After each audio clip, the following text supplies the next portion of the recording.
bile bebeğimdi. Böyle taşkına benim motorumda. Она любила яблочный пирог и мечтала увидеть море. Лилия Муфтахудинова умерла в 19. Ее саму еще почти ребенка обожали дети. Маленькая племянница Лили играет с медвежонком своей тети и ждет обещанного похода в зоопарк. Красивая, здоровая, она сгорела за считанные дни от гриппа. В больничной палате сердце девушки остановилось на глазах у матери. Дверь чуть-чуть приоткрытой была. Они там сидели, разговаривали, чай вроде пили, смеялись. Когда сердце останавливается, уже прямая полоса уходит. Вот так. Потом они уже после этого начали бегать. Начиналось все, как у всех, рассказывают родные. Боль в горле, небольшая температура. На третий день вызвали скорую. В 13-й Уфимской больнице девушке сразу ставят диагноз – пневмония, грипп. И уже к вечеру переводят в реанимацию. Но за день до смерти, говорят близкие врачи, противоречили друг другу. С утра сказали, что по снимку пошло уже разрушение легких. А с вечера другой врач сказал, что по снимку есть улучшение. Анализы еще хорошие были, да. Говорит. Мы еще обрадовались. Думали, Один из сотрудников больницы в неофициальной беседе рассказал, что врачи действительно спорили между собой на повышенных тонах по поводу лечения тяжелой пациентки. При мне это было то, что врачи друг друга накидали. То есть спор возник по поводу лечения, что ли, да? Да. Они между собой разобраться не могли.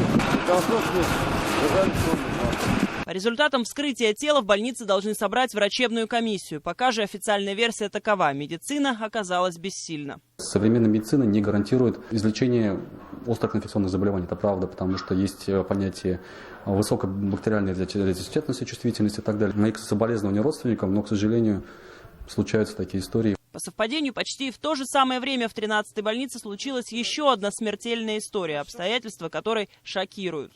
Я думаю, если бы она не упала или ей хотя бы вовремя оказали помощь, мы бы не сидели сейчас здесь.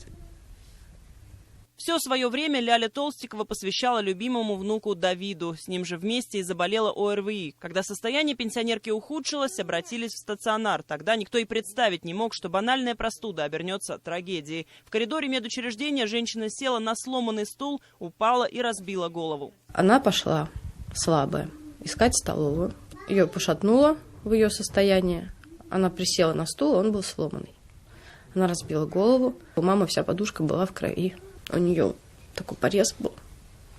Рваная рана головы, гематома. Самое ужасное, говорят родные, что на происшествие поначалу никто не обратил внимания. Голову женщине перебинтовали лишь по просьбе соседки по палате. После падения состояние пенсионерки ухудшилось. Через несколько дней она скончалась. Сестра-хозяйка в отделении подтвердила, злополучный стул действительно был. Его должны были списать, но почему-то оставили в коридоре. Стул был на списание.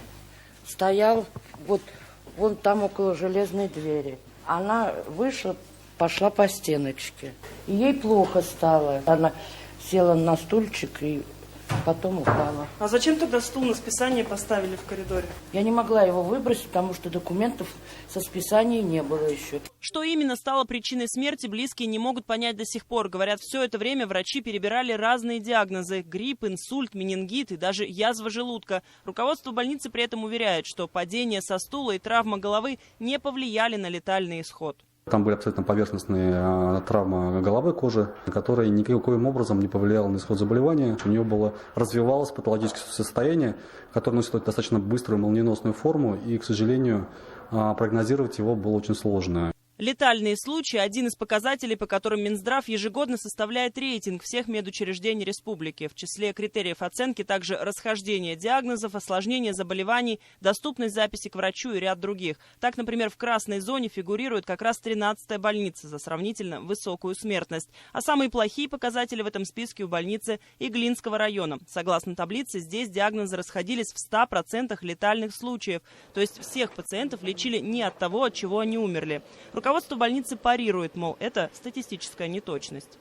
У нас имеется расхождение по патологоанатомическим вскрытиям, которых было всего 2. Всего было проведено вскрытие 28. Имеется дефект в формулировке диагнозов. И вот это расхождение диагнозов, оно никак не повлияло на исход заболевания. Патологоанатом с 40-летним стажем Виктор Ткаченко признает, расхождения в диагнозах были, есть и будут. Их разделяют на категории в зависимости от степени вины медучреждения в смерти пациента. Самая тяжелая и, к счастью, самая редкая категория – 3. Это тогда, когда диагноз можно было поставить, были все условия, была аппаратура, были все диагностические процедуры возможны, но они не были проведены. И что вызвало неправильную, совершенно неверную тактику ведения лечения больного и усугубило или даже привело к летальному исходу. Эта категория чаще всего даже попадает под статьи уголовного преследования. Доступность медицинской помощи и прежде всего записи к врачу – еще один показатель в рейтинге Минздрава. Среди детских поликлиник последнюю строчку вновь занимает Иглинский район. Вот так приходится сидеть в очереди людям по несколько часов вот с такими маленькими детьми. Сестры Зарина и Ясмина кашляли всю ночь, но на ближайшие 2 недели свободной записи к педиатру не оказалось. Температура ночью была. Сейчас ждем пока, без записи. Сейчас прием заканчивается, не знаю, успеем, нет. Вы сюда зашли без карточки, откуда мы ее вам возьмем? Ну, я записывался. Ну, хорошо. Разговор пациентов и врачей не клеится и во взрослой Иглинской поликлинике. Очереди здесь действительно впечатляют. Самая большая за справками и печатями. У меня сейчас дочь с температурой 39,6 дома. Я тоже вынуждена стоять и ждать, пока мне поставят печать, чтобы выписали таблетки. Прошло на часа 3. Впрочем, такая картина хорошо знакома и пациентам многих уфимских поликлиник. То, насколько доступна запись к врачу в Уфе, мы можем проверить прямо сейчас. Через портал госуслуг попробуем записать ребенка в 4-ю городскую поликлинику, например, к детскому травматологу. Открываем и видим к нашим услугам целых 9 специалистов. Однако на ближайшие 2 недели запись к ним недоступна.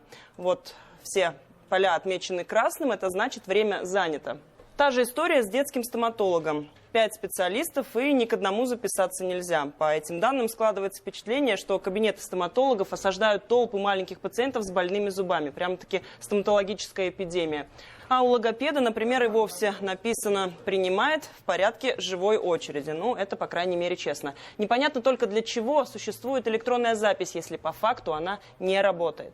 Но особенно поразила нас ситуация в поликлинике города Мелеуза. Пациенты здесь почти поголовно со слезами говорят о том, что не могут получить медицинскую помощь. Уже сколько можно терпеть? Постучишься просто вот в никуда. Когда ты свой диагноз знаешь, и ничего не делают абсолютно. Мне и сказали, белые тапочки приготовь. Тебе никакой врач не поможет. У Гузель Сайфудиновой 3 детей. Она живет с мыслью о том, что каждый день может быть последним. Ее заболевание называют бомбой замедленного действия. Аневризма аорты требует операции. Для ее проведения нужно пройти ряд обследований – МРТ, спирографию, УЗИ. Однако в местной поликлинике женщина получила отказ. У нас сейчас, говорит, пока нету УЗИ, и спирографию тоже нету. Придется тебе, говорит, делать в Кумертау. И пришлось поехать и сделать там. Платно? Платно, да. Непонятно, почему многодетной маме не сделали бесплатно как минимум УЗИ, ведь рабочий аппарат в Мелеузовской поликлинике есть. Вот он, режим работы с 9 до 6. Мы приходили сюда дважды в течение дня, и оба раза кабинет пустовал. Ажиотажа нет, но почему-то, когда мы попытались записаться, в регистратуре ответили, что ждать УЗИ придется, возможно, целый месяц. Но на УЗИ это уже по очереди, там доктор ставит вас на очередь. 2 талона в неделю дают. Всего лишь? Да. Ну а как месяц вот мы... может даже ждать. Месяц ждать придется на УЗИ? Возможно, даже да. Складывается впечатление, что очередь создается искусственно. Почему? Об этом мы спросили главного врача Мелеузовской ЦРБ и показали ему видеозаписи из регистратуры. Но это уже неправда. По журналу, вот, можете посмотреть, уже к обеду проходит 19-20 человек. А зачем ей обманывать? Непонятно. Ну, не владеть ситуацией, значит, она. И такую информацию они не должны давать. Это уже дезинформация получается. Однако, как под копирку, история еще одной жительницы Мелеуза. У Ирины Сорокиной врожденный вывих тазобедренного сустава. Недавно ей провели одну операцию, теперь необходима 2. Однако в бесплатных обследованиях в поликлинике Ирине тоже отказали. Потеряв работу из-за инвалидности, женщина не может оплатить эти услуги. Всю жизнь я ждала, что я буду нормально ходить, и в итоге, получается, я на полпути просто зависла. Отправляют в фирма, Према называется, что вы должны там проходить. УЗИ вен, каждая нога 900 рублей, в итоге получается 1800. И холтеровский мониторинг сердца получается 1700. Оказалось, в местном частном медцентре по совместительству работают многие врачи государственной поликлиники. Закон этого не запрещает, но фактически получить бесплатную помощь по госгарантии часто оказывается невозможно. Невропатолог наша единственная, когда к ней невозможно попасть по записи через поликлинику, в той же нашей премии, там без проблем попадешь. И к другим специалистам точно так же. Платное отделение есть и в самой государственной поликлинике, где тоже можно пройти все обследования без предварительной записи. Это же не дело, вот если ты, значит, за деньги, то пожалуйста. А если без денег 2 недели стой, и не факт, что тебе еще окажут эту помощь. Люди же, они же правильно, все хотят жить. Последние деньги отдашь. Если такое будет иметь место, которое целенаправленно направляет, буду наказывать. Если даже на платные услуги направляют, почему в прему, они, имея у нас свое платное отделение? Председатель Национальной медицинской палаты республики Дамира Саберзянова подчеркивает, навязывание платных услуг в государственных медучреждениях – это административное нарушение. Сообщать о подобном необходимо страховым поверенным по телефону, который указан в каждом медицинском полисе. Необоснованные платные услуги медицинских организаций, которые работают в системе ОМС, обязательно медицинского страхования, даже если это медицинская организация не государственной формы собственности, наверное, надо прекратить платные услуги. Без этого мы вот это вал коммерциализации, необоснованной коммерциализации мы не остановим. Одной из наиболее острых проблем здравоохранения в Минздраве называют нехватку кадров. Чаще всего именно это провоцирует очереди и проблемы с записью. Рейтинг медучреждений здесь составляют регулярно, как раз чтобы решать эти вопросы. Это для того, чтобы мы видели, что происходит. Он ежеквартальный, он плавает. Где-то лучше здесь, где-то лучше там. В следующем квартале радикально может все поменяться, потому что там очень много показателей, и это как лакмусовая бумажка работы.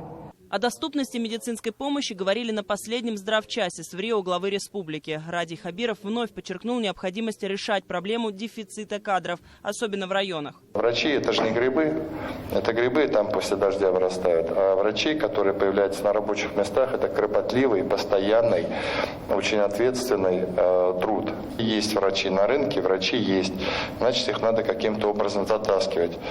Я с многими главами общаюсь, вижу, там, где глава бегает, там, где глава решает вопросы жилья для врачей, там каким-то образом это все решается. По мнению заслуженного врача республики, депутата Госсобрания Башкортостана Риммы Утяшевой, несмотря на сложные условия работы, медики не должны забывать и о врачебной этике, которая сегодня часто нарушается.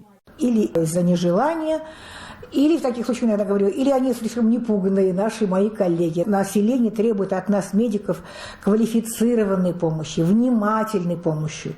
А для этого, конечно, нужно опять вспомнить, что мы давали присягу врача российского. А тем временем родные Ляли Толстиковой, которая скончалась в 13-й Уфимской больнице, намерены обращаться в прокуратуру. По совпадению, женщина сама 20 лет проработала в больнице, сестрой-хозяйкой. По словам родных, она была отзывчивым человеком и всегда помогала людям. Но в тот момент, когда помощь понадобилась ей самой, никого не оказалось рядом. Она счастливый человек, она счастливая женщина, что она ушла из этого мира. Там мы продолжаем в нем жить. В равнодушии, как говорится, безразличии